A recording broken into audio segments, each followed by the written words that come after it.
Hi everyone, welcome back to another episode of the Ability Podcast with Damo and Eddy. Thanks for listening. We can just roll whenever. Cool. Sweet.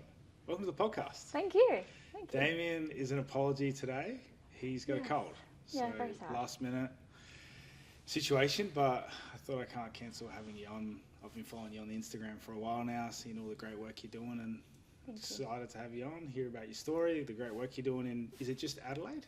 Yes, at the moment. Cool. Yeah. At the moment. I like it. moment. I like it. So Lauren, welcome. Tell us a little bit about you, what brings you here today, and I guess like your journey from wherever you want to share from where it started. Yeah. Well, I guess my journey with the orange butterfly and what's brought me here today probably started 6 years ago now. So 6 years ago, I was an early childhood teacher. So I graduated from Flinders University back in 2015. I went to work across a number of different schools and then landed a permanent teaching job about 6 months after I graduated at an autism specific school that just opened up in Adelaide. And I worked there for a few years up until the day of my accident.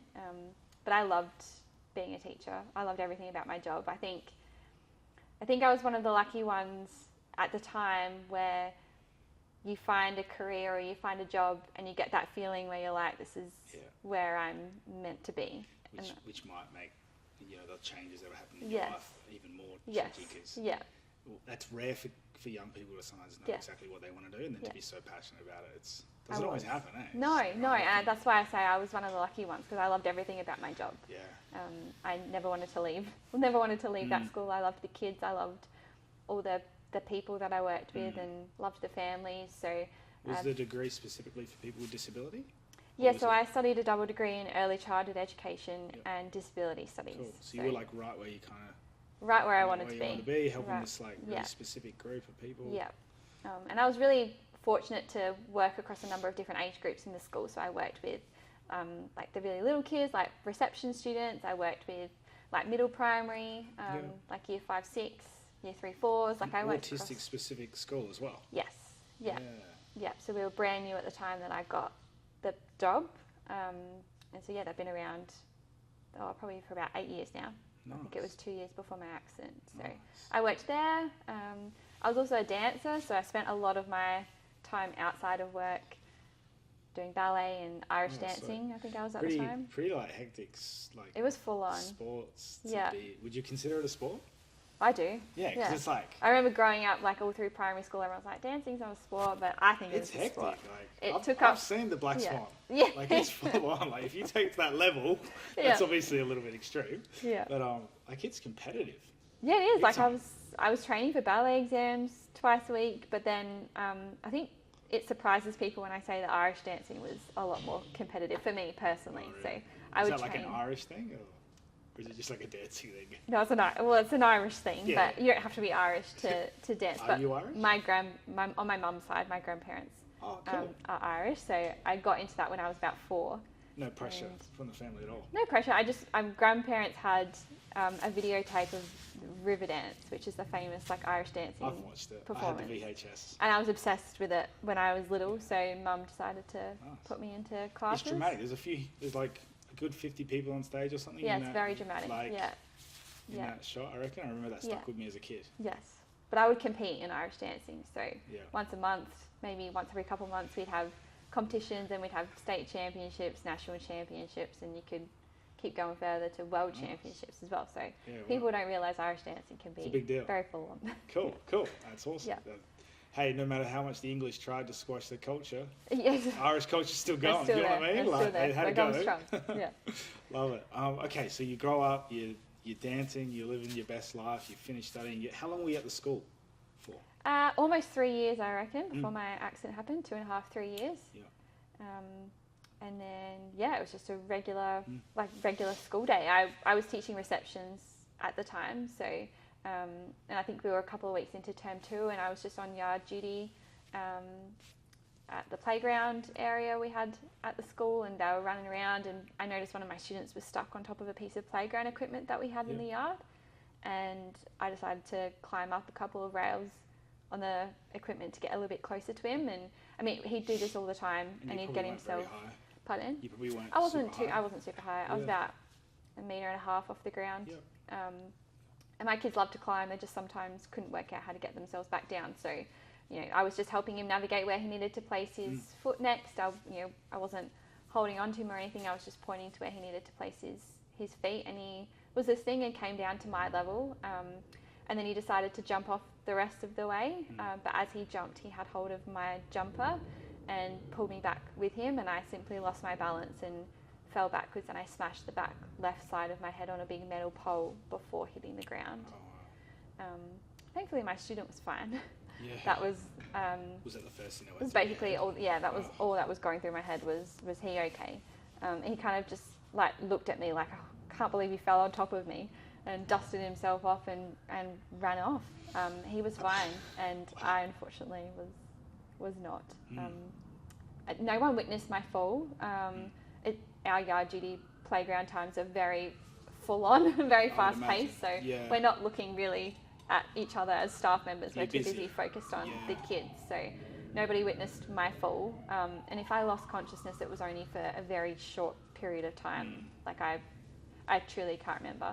I remember falling, and then I remember shooting pain down my neck and spine while I was laying on the ground, and then my vision went, so I was seeing double and it was really blurry. But more so than anything, I was just like, initially I didn't think anything. I mean, I say that I had shooting pain down my neck and spine, but I still didn't think anything was really wrong. All that was going in my head was I was pretty embarrassed that I'd fallen over, so I just wanted to get myself back up. It's probably like, I mean, without me knowing much, there's probably enough adrenaline running through you at that stage that you're at work and you're like, oh, I just want to kind of stand up and forget this ever happened, kind of thing. And a bit of shock as well, I think. Oh, sure. Like, that definitely what you said though. Like, I just needed to. I just need to get on. Get on with it. And I got myself up. I don't know how long it took really, but I definitely knew that something wasn't quite right, and I made myself walk to the staff room. I don't really know how I got there, but I did. And by that point, I was having trouble finding my words.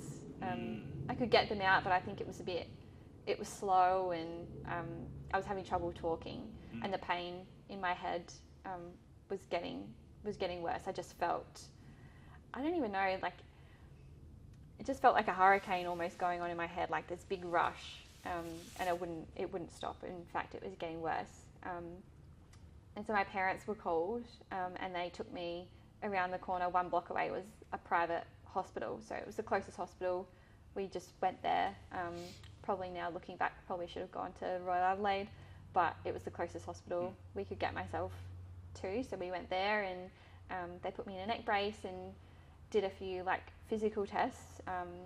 Didn't scan my head, and sent me home a couple of hours later, saying that I just had a mild concussion and that I'd be back at work in a couple of days. So in my head, I was like, sweet, I just need to go home and didn't even think rest. of going to the RA or anything at that point? At that point, no. Well, at that point, I trusted what the hospital Yep. was saying. They said if I had broken anything in my spine, they would have had to have transferred me to the RA anyway. But I must have passed all the physical exams. Like, I could move my arms, I could move my legs and feet. They just didn't scan my head, which I find a little bit So if strange. you'd gone somewhere else and potentially had a scan, you think it would have been a different chain of events? Probably not. I mean, a couple of months later, I had my first head scan. It took long. It took that long to get a first head scan, and my CT scan comes back normal. Normal as such. I didn't have any brain bleeds. I didn't fracture my skull or anything like that. So there was nothing substantial that probably would have come up on a scan that day anyway. If I'd gone to a different hospital, maybe I just would have been surrounded by professionals that maybe work a little bit more in the area of head trauma. So like Flinders Medical Centre and the RA, I know, do a lot of like concussion, mild traumatic brain injury and brain injury in general. I might have just got a different level of care there, but that's all speculation. You never know. You never know what good it does to think yeah, about too much. Exactly. It's kind of almost neither here nor there, right? Yeah. So I think my head was saying like, oh sweet, like I was going to be all good, but I think at the time my heart knew that I there was something Tibby not is right. reshaping disability supports by using the human rights model. We believe in delivering support with you, not just for you. Join Tibby, where everyone's unique humanity is valued and supported.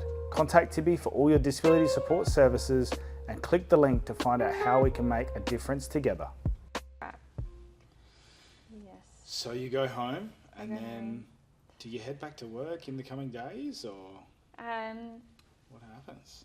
Over the next few days, I could barely get out of bed. So it was really challenging. I was told to report to my GP's office the next day, and that's what we did. And he took one look at me. Thank goodness I had an awesome GP that didn't brush me off and brush my symptoms off. He made me come and visit him every single day for the next week or two, I think, to the point where I wasn't getting any better. There wasn't any improvement. My eyes were giving me all sorts of grief. I couldn't look at my phone or watch TV or read something anymore. But honestly, I didn't have the energy to do any of that anyway. But yeah, after a couple of weeks, I was like, this is ridiculous. I just need to get back at work, and that'll make me feel better. Yeah. Still being really naive about what was going on, because to be honest, no one really knew. So it was hard for me to understand. And I remember getting into like an argument with my GP, like, you just need to clear me for a day, I'll be fine. And all he would give me was half a day. And he said, you're not even going to make it half the day. And I remember leaving being so mad, because I was like, I'm a teacher, like I need to be there all day. I just wanted to get back into the classroom, and I just wanted to see my kids. And I remember going there, and yeah, he was right. I don't think I lasted an hour in the classroom before I needed to be like held and pulled out of the classroom by my awesome SSO that I worked with. She took one look at me and was like, you're not okay. And I was like, no. Damn. So I had to leave. And yeah, I think that was that like a moment?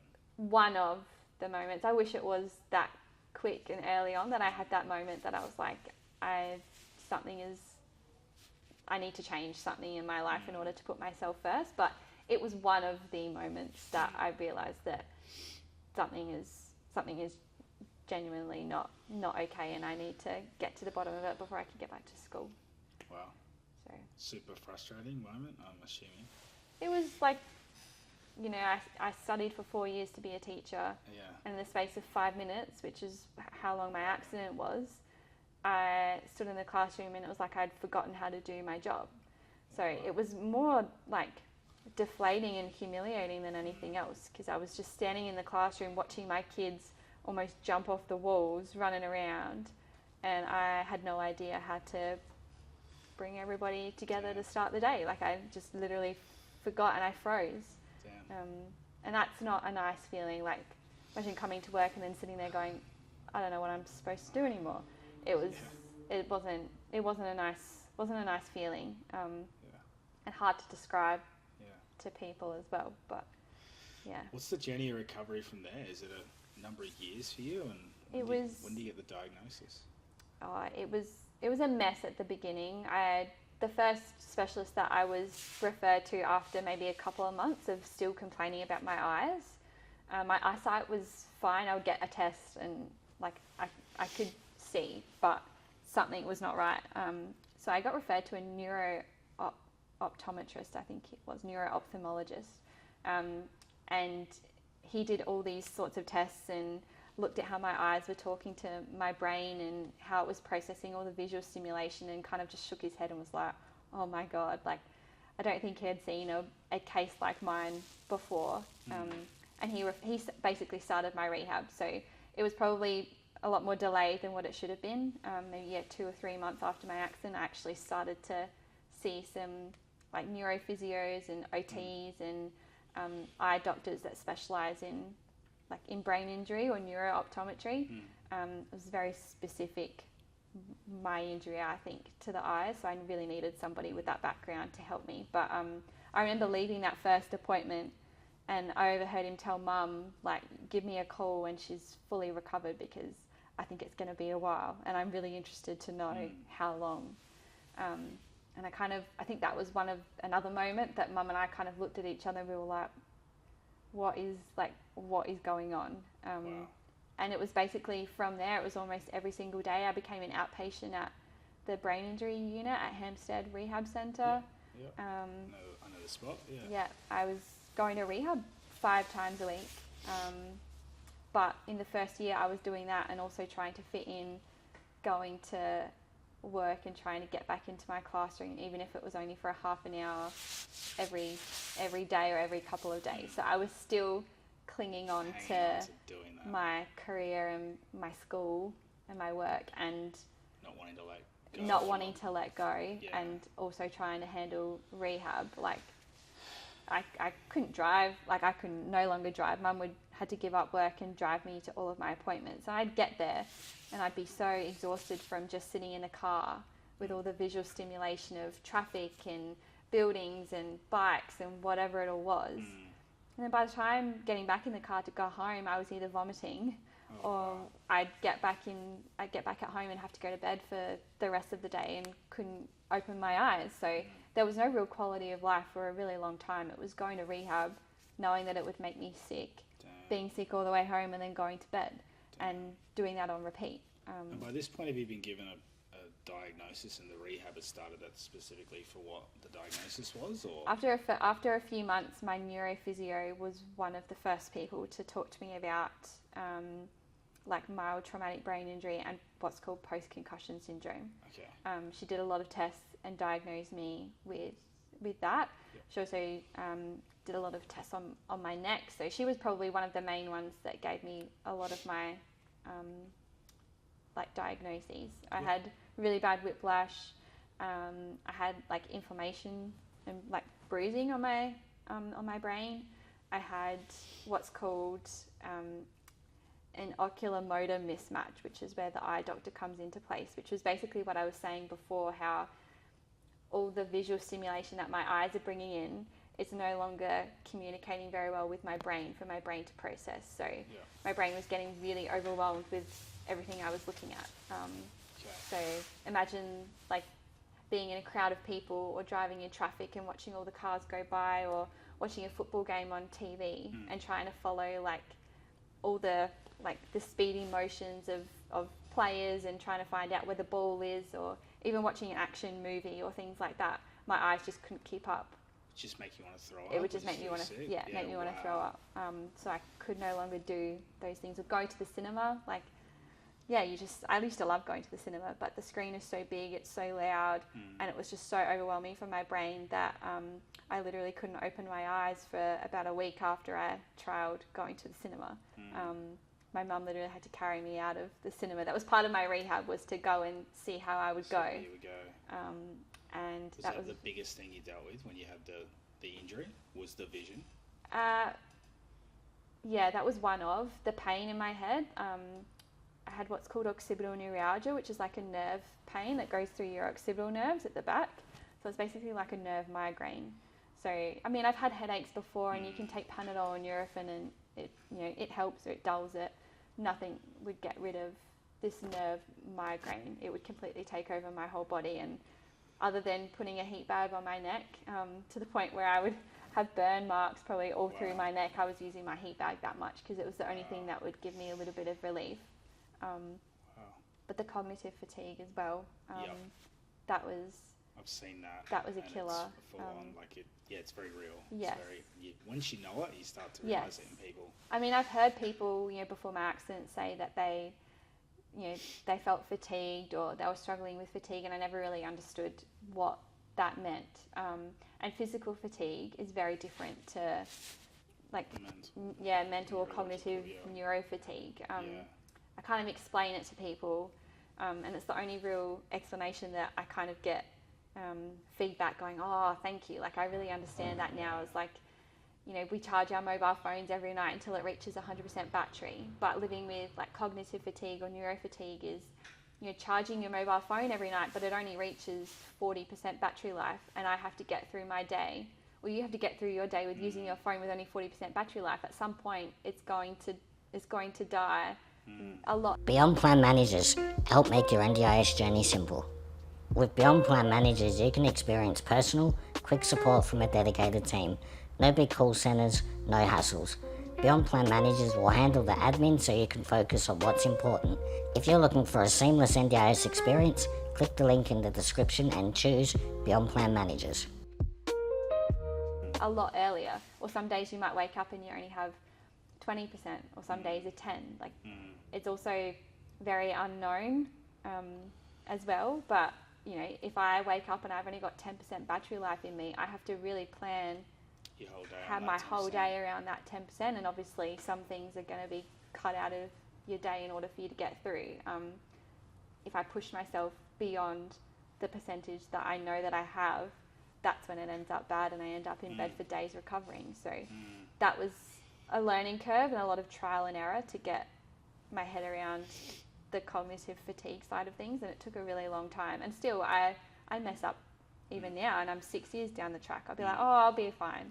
True. And then 2 hours later, I'm like, I so regret doing that. But, you know, you can't get it right every single time. And is it still the same symptoms today, but they're in varied amounts? Yeah, they're a lot better. A lot better. I've come such a long way in the last 6 years. But I'd be lying if I said that they were gone. They're definitely still there. They just might not be as severe, or I can push myself more today before I hit the point of breaking. Whereas 5 years ago, I might have only been able to push myself 10 minutes and then that was it. Whereas now I might be able to push myself for 2 hours before needing a break. Sure. So can you watch a movie now? I can watch a movie, and it also depends on the day. Like, Okay. you True. know, one day I might wake up and be like, my eyes are not good today. Maybe I did something the day before, and I'm like, I couldn't watch an action movie now. But then some days, if I'm having a good day, then yes, I can. I still can't go to the cinema. I still have a lot of trouble watching football games, so that's just something that I can't do. And I don't drive in like peak hour traffic or for really long distances. So I choose my times. I work my appointments and days around that, so I can get myself there, or my mum drives me. Yeah. So I've worked out ways to. That's where sometimes I get really confused answering that question, because I'm like, am I getting better, or am I getting better at coping with my symptoms? So I think it's a bit of both. I've definitely gotten better, but I've also gotten a lot better at managing and finding strategies to help me get through my day. Yeah, and obviously, like, coming to a different point now than when you first started, where you know, there's that journey of acceptance and facing what you got so you can work with it, right? Oh yeah, that was a whole other kettle of fish that I had to go through. I think that's where people automatically think that the physical aspects of recovery are the hardest, but for me it was the emotional side of recovery that completely took me by surprise.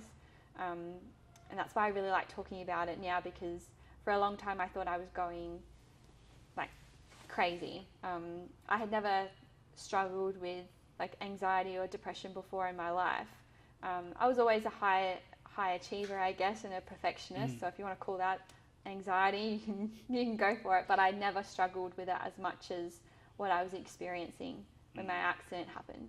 And I think it was a mixture of my whole life was taken away from me in a matter of 5 minutes. And I say that being my career, my dancing, my ability to socialise with friends or even converse with my family, like sitting at a dinner table with my family talking, like that was something that I could no longer do. Your independence, like I couldn't just grab my car keys and off I go. Like my life was still there, but your sense of self, my sense of self, my sense of purpose in this world was all taken was and gone. changed in a moment. Yeah. Wow. And that was really hard to. That was probably the hardest to wrap my head around. I had to figure out who I was and build myself up from the ground up again.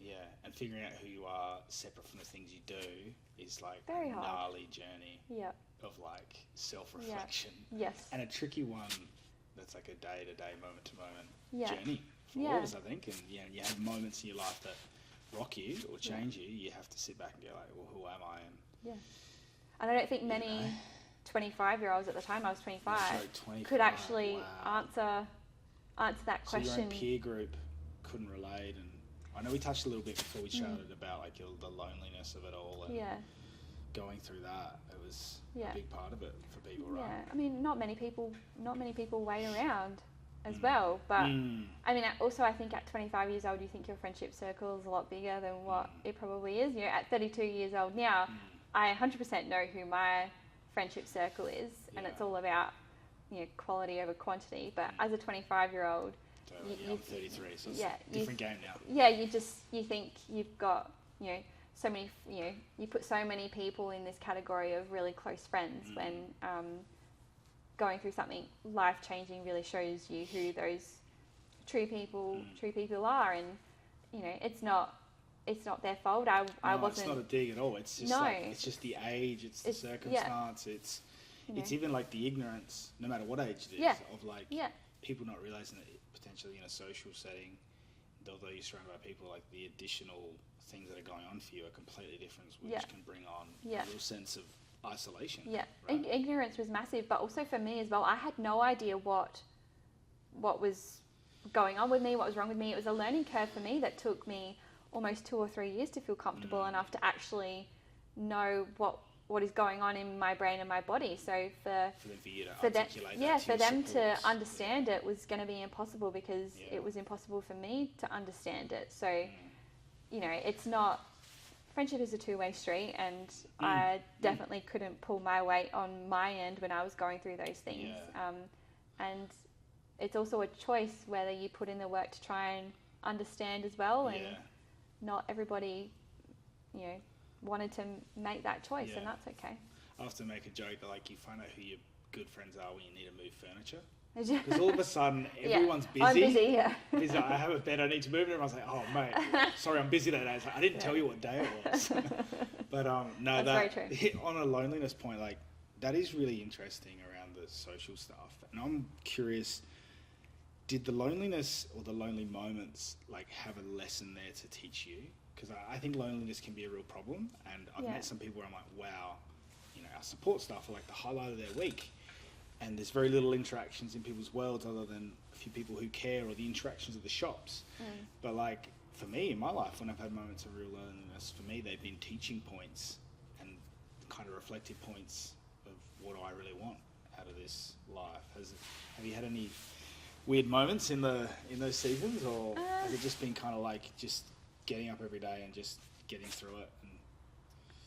A bit of both. I think the loneliness and isolation part of the journey probably showed me how strong I really am. Sure. But I think the pivotal moment was connecting with people in a support group that were going through similar experiences to me, talking about the social isolation and the sense of loneliness with people that actually understood what I was going through, because they were experiencing the same thing as well.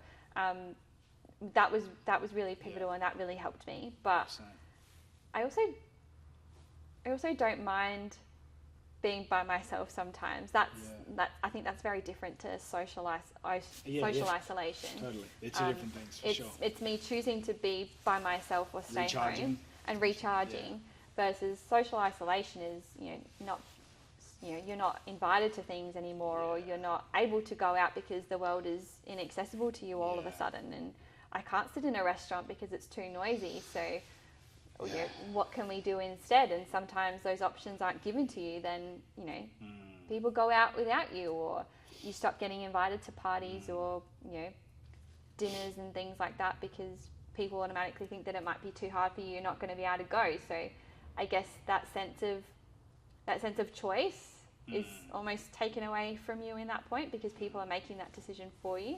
Whereas, invite me and leave that choice up to me, leave that up to the person, because at least A, I feel included still, and B, if I can't go, at least I've made that decision for myself. You haven't made it for me. So for people who are in that circumstance, you think it's better for them to just like ask? I would 100% just to be like, want it's it to be too hard, or make assumptions about somebody. Yeah. It's better off putting the choice back with the person. Yes, 100%. I would 100% be. I would 100% want to talk to somebody about anything and everything, and if they brought up a subject, say, like, I would like to be the one to say, maybe let's talk about something else. Like, I think a part of the reason why I lost a lot of people after my accident was that one person told me that they didn't know what to say to me anymore. You know, they didn't want to talk about work because they knew that I was at work, or they knew that they were at work and I really wanted to be there, so they didn't want to upset me. Or they didn't want to talk about going out on the weekend because I couldn't go out as well, so they didn't want to upset me. So they said everything that they could think of that they could talk to me about, all of a sudden they thought everything was going to upset me, so they chose to say nothing at all, when, you know, in fact, that was the worst thing that they could have done. I would have much rather have heard and spoken about all those things. And if something was hard or difficult, let me be the one to change the subject, or, you know, say, let's not talk about that. But, you know, I think the fear of saying or doing the wrong thing makes isolation even worse. So I think if anybody's listening, I talk about this a lot when in one of my casual positions as a disability inclusion trainer. We talk about this this attitudinal barrier of fear, where people are so scared of offending somebody so that they just won't say anything at all. And I would much rather people offend me. Offend me, because at least you're talking to me. At least it could be a teaching moment if you're open to it. But at least I won't be so isolated if people are just still talking to me and including me and inviting me to things and leaving that decision up to me. Yeah, that's so good.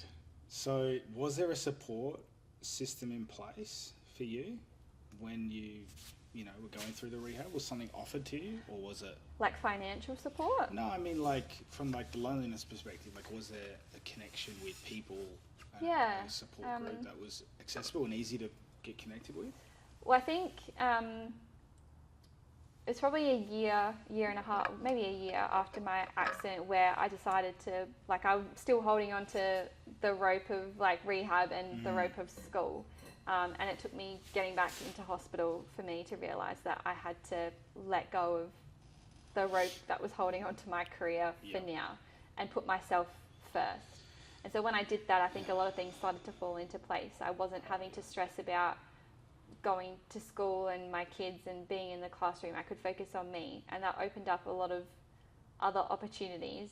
And one of them was starting to connect with people with brain injuries themselves, and that was through Brain Injury SA. I found one of their support groups, and it was a 10-week program that was once a week, so it was something planned. I could put it in my diary, I could depend on it. My mum would take me, and it was for a couple of hours on a Friday, I remember, on a Friday morning, and I would go and listen to people share their stories. They had mentors in the room, so people that had gone through the course themselves and come back and help other people, which was really nice. And we just talked about different topics. It was the first time in a year that I would open my mouth and people would just look at me and nod, and I knew from that nod that I wasn't crazy. Like, these people actually understand what I'm going through, and it seems like it's relatively normal for everybody to experience that, because I did for a good 12 months. I thought everything I was experiencing I was going like absolutely mad. I didn't know if this was normal. I didn't know what was wrong with me. And finally I had all those questions answered. So that support group helped me in ways massively. And now I'm a mentor in that group now. So it's nice to go back there and help other people. So good. Yeah, my friend Dave, who I was telling you a little bit, he's been on the podcast. He said that the support group for him, once he had a stroke, and the work he's doing in research now is like, it's life changing for him in the sense of his long-term recovery. And like, you know, I've sat in rooms in my previous work with guys in addiction treatment, and you know, when someone's in a room and they're talking about their first contact with their kids for the first time in like 3 or 4 years, and somebody else in the room is like, dude, I know exactly what that's like. That's massive. And like this, like, you can't teach that in a textbook. And those textbooks, the doctors and all that, it's amazing. But when someone's in a room telling you, like, you know, mate, I was where you are 6 months ago. Yeah. It's like, it saves people, because it saves people. They're in that dark tunnel, and to have those people that are on the other side of the tunnel showing them or telling them that, like, you can get through. There is light. Yeah. That's like, it saved me. Yeah, it saved you. Yeah, massively.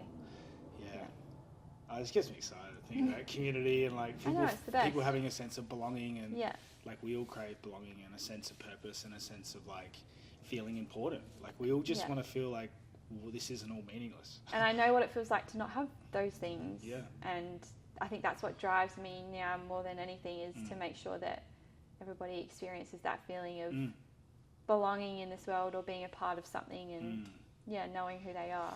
Where was that turning point? Was there a turning point for you of that sense that like, I want people to feel what I feel now? Like I want people to feel like a belonging after, because you know, you've been on this journey and you've let go of teaching and you've kind of found yourself in a place of acceptance. Like Well, like that support group and going back as a mentor. BHA is redefining disability supports with a focus on human rights. BHA is committed to providing education and accreditation by using our lived experience to enhance the lives of people with disabilities through a human rights-based approach. Our team of dedicated practitioners aims to transform the sector by elevating human rights as a benchmark. So join BHA in creating a world where everyone has the opportunity to thrive. Click the link to learn more about our mission and how you can be a part of it. Mentor going a few times was the starting point for me, and then realizing that, you know, I've always, ever since I was little, I knew that I always wanted to do something where I was helping people. I think that's what I loved about teaching as well, and then this gave me back that kind of sense of, I guess that's one of my core values, and that provided me a space to be able to explore that part of me again. So when you start to explore and do things that I guess align with your personal values, that's when I started to feel like me again. So I started volunteering as well, only a couple of hours a week, but then that led to, you know, some paid casual positions eventually. I mean, this is over a course of like 3 or 4 years, but I built up from volunteering in spaces and places that were supportive of me, and that would give me that sense of, you know, I was making a difference still, even if it was in a little way. And then on the 1 year of my accident anniversary, that's when I started to share my story publicly in a form of a blog. You know, I've been sharing it over the last year in, you know, small support groups and with family and friends, but I think I've always loved writing, and I think putting it down on paper and writing out my story in a form of a blog was quite cathartic for me as well. I guess it kind of gave me ownership over what had happened, and then provided me a space to kind of look forward to my future, no matter, I mean, I was still having trouble seeing what my future was going to hold, because I didn't know really what I was capable of anymore still at that point. Lots of unknowns. But lots of unknowns, and there still are, but I've had to let that go. I've always been a planner. I love planning, you know. There's nothing wrong with that. Everything. Every tribe needs a planner. Yes, yes. Sure. But you can't plan your future anymore when you don't know what you're capable of in the present. So that was difficult. But I think writing the blog helped in a way, and the feedback that I got when I published it online, and it opened up a whole online community of people that I didn't even know existed. There were so many concussion pages and brain injury pages on Instagram of, you know, people doing the exact same thing that I was, sharing their story and, you know, reading their posts and looking at their photos. I built an online community as well. Yeah, nice. So that's where Something good came out of Facebook. Oh, definitely. Yeah, a couple of good things. Yeah. Nice. So where to from there for you? Like, so you started the blog, and then because you run the orange butterfly project now, right? Yeah. Well, the blog was the birthplace of the orange butterfly. I was just trying to think of a name for the blog that didn't sound really corny. There's a few of those around. And I came up with the orange butterfly. I knew butterflies represented like rebirth, and that's kind of what I felt like I was going through, like a new chance, a new perspective on life.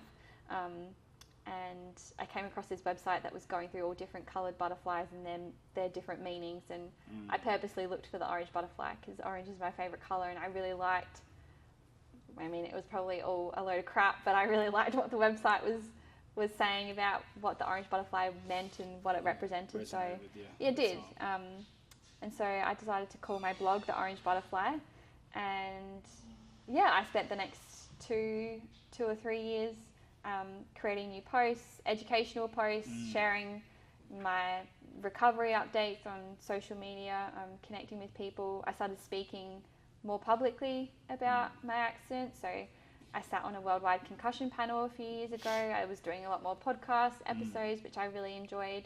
So I think it was opening up new experiences for me. That was also bringing on that sense of purpose, which is a value that obviously means a lot to me. Were you just going from strength to strength? Like you just felt like you were in a rhythm at that point? A little bit? Yeah, a rhythm in that I was feeling better within myself and my capabilities. Sharing and speaking and connecting with people was making me happy. So I knew that I was definitely chasing that feeling. A rhythm of like rehab and good days versus bad days was all still Up and down. like really messy and up and down. And I think that's what people struggled to understand was that I was posting, or you were seeing me talk, or you were seeing me out in public on my good days. Sure.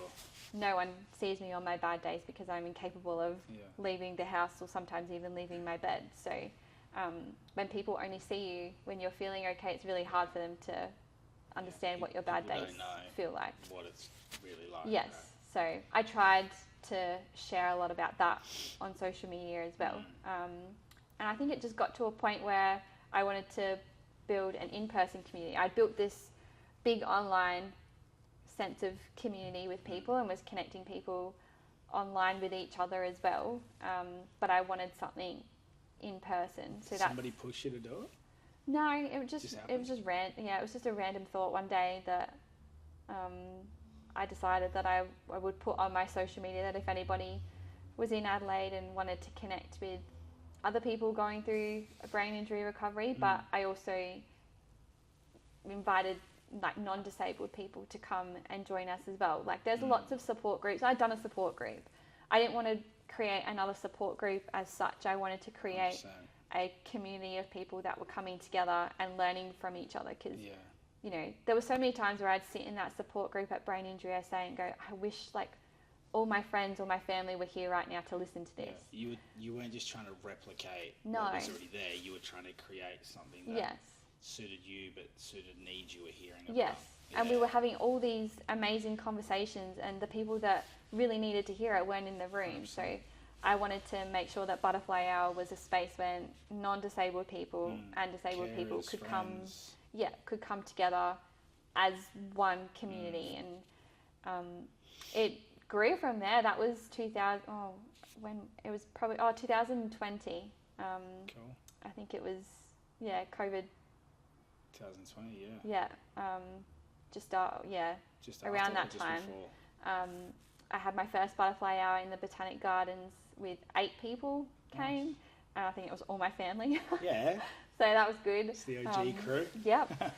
But then it slowly built up over the last few years, and now we get anywhere between 40 and 50 people come out every month, and it's a really good mix of like the brain injury community, carers, people that work in the field, and non-disabled people. And I saw an OT recently post like, went out yeah, to your program. yeah, and, we have guest you know, speakers come so out good. and talk about different topics. Yeah. I ask people what they might want to hear about or what they want to learn more about, and I try and deliver that. We've had a Chinese medicine practitioner, yoga instructor. We've had mindfulness. We've had physios. We've had so many people over the course of the last 3 or 4 years. Other than that, it's pretty informal. the group? Very informal, yeah. I mean, it's called Butterfly Hour, but we're normally there for like two and a half hours. People come and get a coffee, bring chairs, we have picnic rugs, and people can just use the hour to themselves. You're in the gardens as well, which is another really good part of Butterfly Hour, is being surrounded by nature. Like we know It's beautiful. how much that helps. Botanical gardens, Yeah. And then you can, even if you leave knowing one person's name that you didn't know before, like that's a success. And most people do. They go around. I've looked at every single one of my butterfly hours and no one's standing there by themselves, no matter if they've come with 10 people or come by themselves. You're never there alone. And I think that's what I love most about the community. We've got volunteers now, so people that have come out from day one and they want to volunteer with us. There's not much to it, but at least, they come out, and I think a big part of the volunteers is looking around, and if there is someone who it is their first time, or they look a little bit unsure, or they're standing by themselves, that they go over and make sure that they feel welcome and included. So it's a really nice a really nice community that we've built, and yeah, we've extended to 2 more locations as of this year. So where else do you do it? With the support of Brain Injury SA, we've got a Northern Butterfly Hour using their Northern hub, and a Southern Butterfly Hour in Noarlunga using their hub. Nice. So just I understand that not everyone can get to the botanical gardens, so having that opportunity for people to come out if they live more north or south, and they've been really successful this year as well, so hopefully we can continue them, and yeah, from there that just built the foundation for our non-for-profit charity, which we are registered as of last year. So yeah, tell us about that. Well, the Orange Butterfly Foundation is carrying on from Butterfly Hour, so our community support events. We now have what's called a Wings program, which we are able to financially support people going through their recovery and rehab now. So if, they might be under work cover, but not everything gets approved under work cover, so they might be able to apply for funding. And a slow process, I'm sure, sometimes. Yes, very slow process, work cover. Yep, gotta love them. So people can apply for us. It might be noise cancelling headphones. We had a woman apply for us. It could be, we've had someone apply for a fatigue management course. Somebody couldn't afford to pay for their vet bills for their support dog. So we've been able to help with the vet bills for their support dog, but it could be anything. It could be going into state to see a specialist or a doctor that you are having trouble, being able to afford. There are so many people falling through the cracks in the systems put in place in this country, unfortunately. Sure. I am one. I didn't get approved for NDIS funding, so when work cover finished, when that case was done, which I lost, by the way, I no longer had the support from work cover. I didn't fit in the NDIS bubble. So where was I supposed to fit in? And I've met a lot of people who are in the same position as me, and I want to help. I want to help them. Not to say that we don't help people that do have NDIS funding, because we do, but I also want to make sure that the people that are having trouble finding supports, especially financial supports, like if it wasn't for my family, I would have been homeless 3 years ago.